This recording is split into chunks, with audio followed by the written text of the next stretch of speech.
Você acredita que assassinatos políticos são eventos caóticos e imprevisíveis? Infelizmente, eles seguem um roteiro. Um roteiro que nós já vimos antes e que está se repetindo agora mesmo, na nossa frente. E é chocante.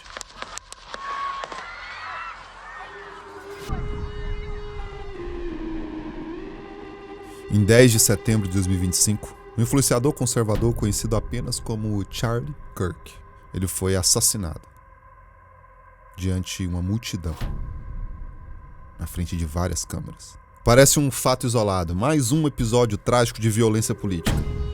Mas tem um detalhe que ninguém te conta. Eu vou te mostrar como esse evento se encaixa em um padrão histórico devastador. Vou te revelar por que assassinatos como esse precedem guerras mundiais. E no final, você vai entender que talvez estejamos vivendo o prelúdio de algo muito maior.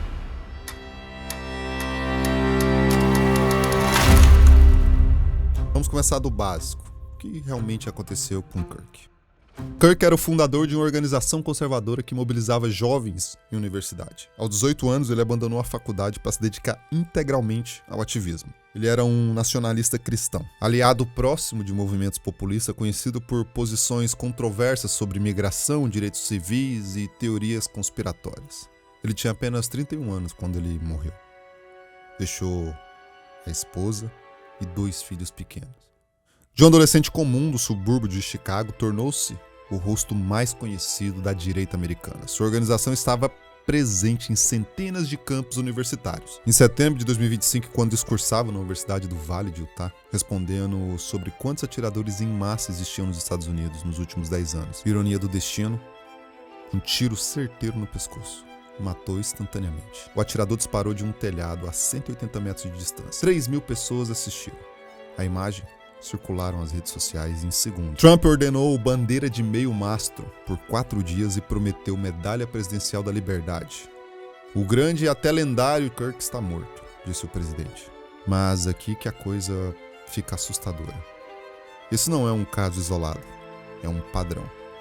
28 de julho de 1914, o arquiduque Francisco Ferdinando da Áustria-Hungria é assassinado por um nacionalista sérvio.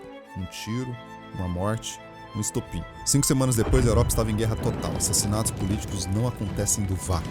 Eles são sintomas de algo muito maior. A erosão do tecido social, a polarização extrema, o colapso das instituições democráticas. Se você quiser se aprofundar em como a Primeira Guerra Mundial explodiu a partir de tensões aparentemente menores, tem um documentário chamado They Shall Not Grow Old, de Peter Jackson, que mostra exatamente como rapidamente tudo desmoronou. Mas vamos ser honestos, comparar 2025 com 2014 é exagero.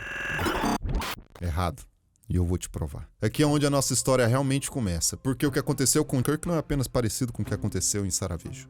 É idêntico aos padrões que precedem tanto 1914 quanto 1939. Eu não estou falando de coincidências, meu jovem. Deixa eu te mostrar algo que vai te chocar, acredito eu. Primeiro padrão. A paz armada. Entre 1870 a 1914, a Europa viveu o que historicamente chamam de paz armada.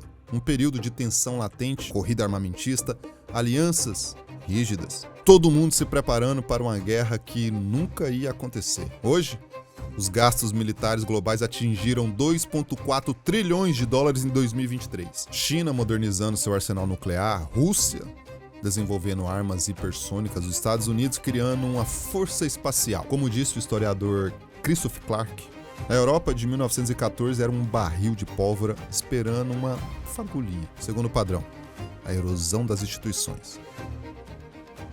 Pré-1914, a diplomacia tradicional estava quebrada. Os canais de comunicação com potências fragmentados. Ninguém conseguia mais resolver disputas pacificamente. Em 1939, a Liga das Nações era uma piada. Países saíam quando queriam, as sanções não funcionavam, o sistema internacional estava colapsado. E hoje? A ONU está paralisada, a OMC é irrelevante. O Conselho de Segurança é uma farsa. Brexit, saída dos Estados Unidos dos acordos internacionais. Percebeu o padrão? E aqui entra Kirk. Porque figuras como ele não surgem do nada. Elas são produtos e produtores de algo muito específico: o colapso da narrativa nacional unificada. Pré-1914, o pan-eslavismo, pan-germanismo, revanchismo francês, Cada nação acreditava em sua superioridade moral e racial. Pré-1939, Deutschland über Islands, Make Italy Great Again, nacionalismo virou religião de Estado. Make America Great Again. Superioridade da civilização ocidental, nacionalismo cristão. Ele defendia literalmente que não podemos ter liberdade se não tivermos uma população cristã. Como disse Hanna em As Origens do Totalitarismo, o nacionalismo extremo é sempre um sintoma do colapso das estruturas políticas tradicionais. Mas tem um detalhe crucial que ninguém fala sobre 1914 e 1939. As grandes guerras não começaram com grandes guerras. Elas começam com violência política doméstica. Assassinatos, atentados, conflitos internos que se espalham. Pré-1914. Atentado contra o rei da Itália. Assassinato contra o presidente McKinley. Revolução Russa de 1905. A Europa estava explodindo por dentro. Pré-1939, Noite dos Cristais, em 1938, assassinato de Dolphus, na Áustria, em 1934. A violência política estava sendo normalizada e, às vezes, comemoradas em público. E depois de Charlie Kirk, a reação foram reveladoras. Bandeiras de meio mastro, medalha presidencial, um mártir político. So many Americans at the heinous assassination of Charlie Kirk have felt. Charlie was a giant of his generation, a champion of liberty, and an inspiration to millions and millions of people. Our prayers are with his wonderful wife, Eric, and his beautiful children. Fantastic people they are. We miss him greatly, yet I have no doubt that Charlie's voice and the courage he put into the hearts of countless people, especially young people, will live on. I'm pleased to announce that I will soon be awarding Charlie Kirk posthumously the Presidential Medal of Freedom. The date of the ceremony will be announced, and I can only guarantee you one thing, that we will have a very big crowd. Very, very big. Do outro lado, normalização da morte. Centenas de vídeos de pessoas comemorando um assassinato em público. I have great news. Things are looking up. We got Charlie in the neck. We got Charlie in the neck. Who's up next? We got Charlie in the neck. I just wanna be part of your society.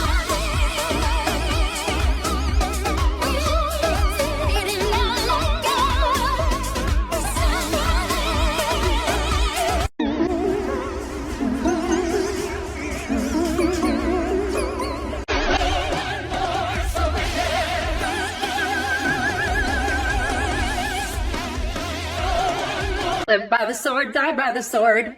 He did say that gun deaths were an acceptable side effect of gun rights. They clapped him. No, hey, they clapped his ass. Hey, bro. And the cherry on top, the icing on the cake was the shooter was not black. They clapped him. Get him out of here, coach. Get that nigga out of here. New op pack. Hold on, I got a Ku Klux Klan member on my page. Let me block this Ku Klux Klan member. Nobody's scared of y'all no more.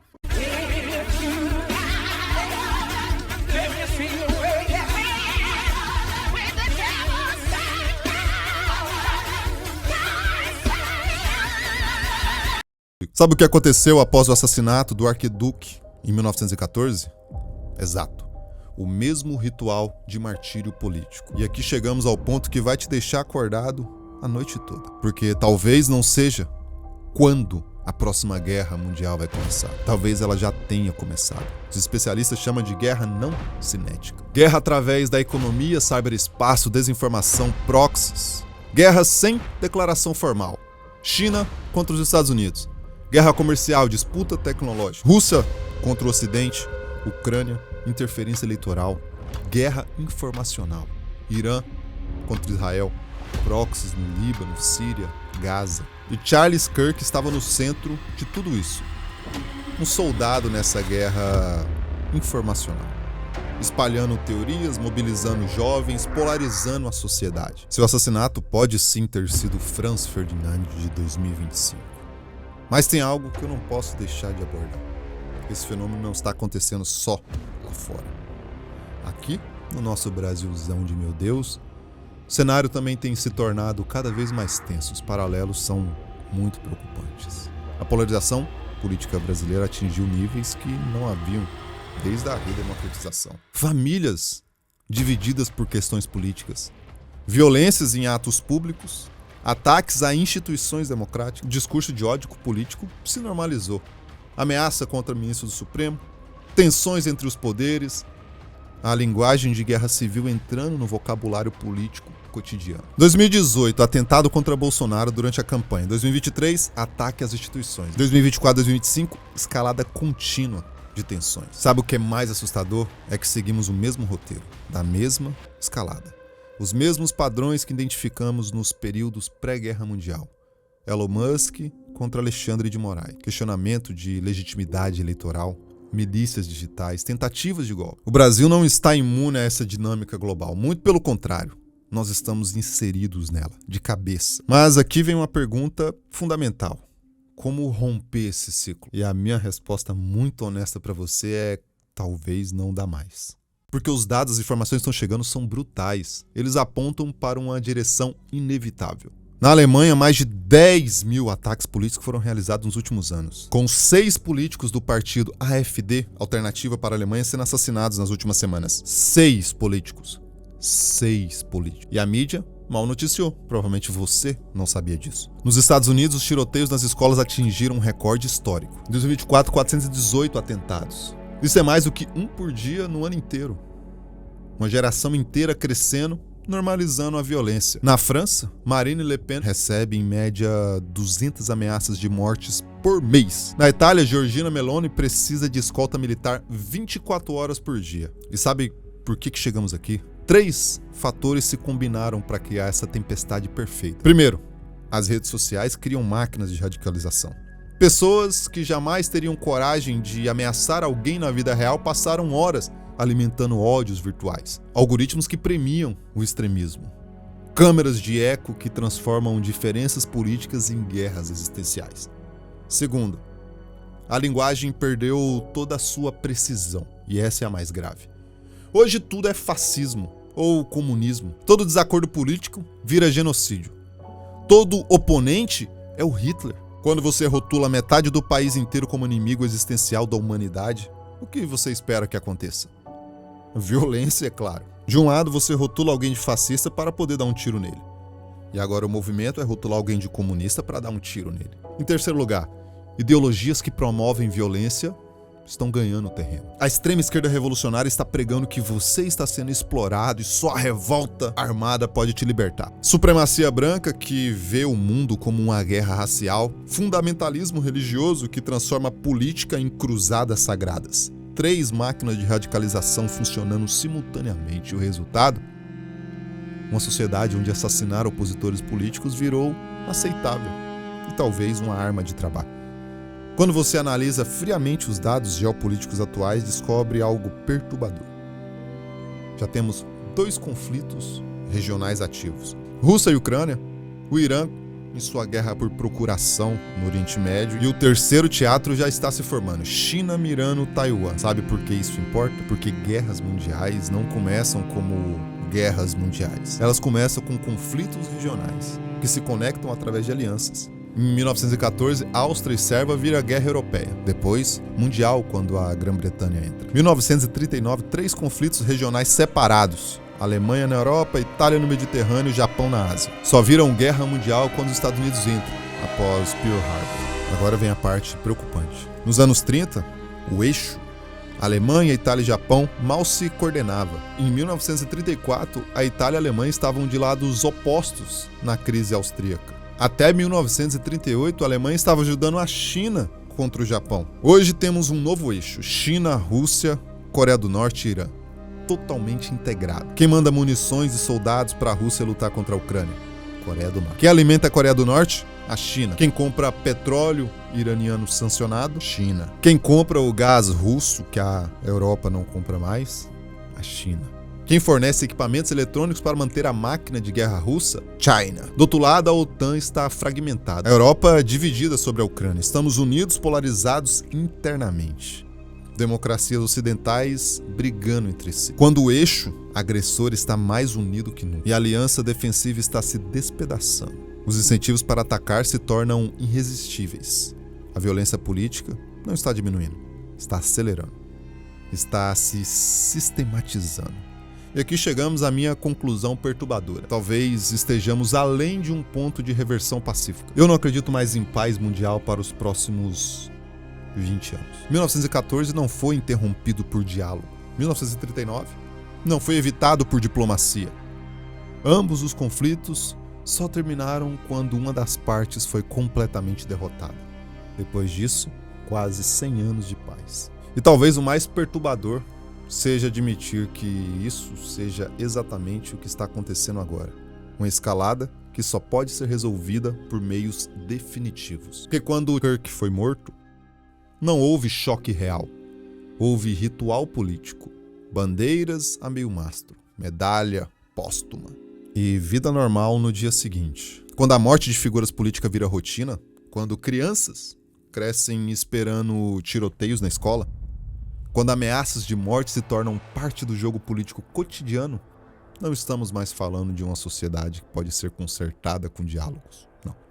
Estamos falando de uma sociedade que precisa passar por uma catarse violenta para se reorganizar. E talvez seja exatamente isso que estamos vendo agora. Os estágios finais de um sistema que só pode ser resetado através do conflito. O Brasil não está imune, a Europa não está imune, ninguém está imune nessa dinâmica.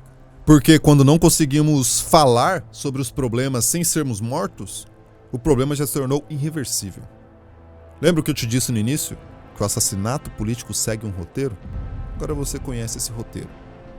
Viu como ele se repetiu em 1914, em 1939 e como está se repetindo agora. O assassinato de Kirk nos Estados Unidos, a polarização crescente no Brasil, a erosão das instituições democráticas mundo afora, a linguagem de guerra se normalizando na política cotidiana, todos são capítulos do mesmo livro que já lemos antes. E sabemos como essa história pode terminar. Lembre-se das palavras de Charles Kirk. Quando você deixa de ter uma conexão humana com alguém com quem discorda, fica muito fácil cometer violência. A pergunta é se estamos revivendo o prelúdio de 1914 e 1939. A pergunta é: quando vem o próximo passo? E podem me chamar de profeta do caos, eu não torço para que isso aconteça. Mas quando todos os indícios apontam para um único caminho, não dizê-lo seria negacionismo. Me conta aqui nos comentários, você acredita que ainda dá tempo de mudar esse roteiro? Como podemos manter a nossa humanidade em tempos de polarização? Você está disposto a ir para a guerra por uma ideologia? Você está disposto a morrer ou matar por uma ideologia política? E se esse vídeo te fez refletir sobre os rumos que estamos tomando, deixa o like, compartilha, vamos discutir aqui nos comentários. Valeu, falou!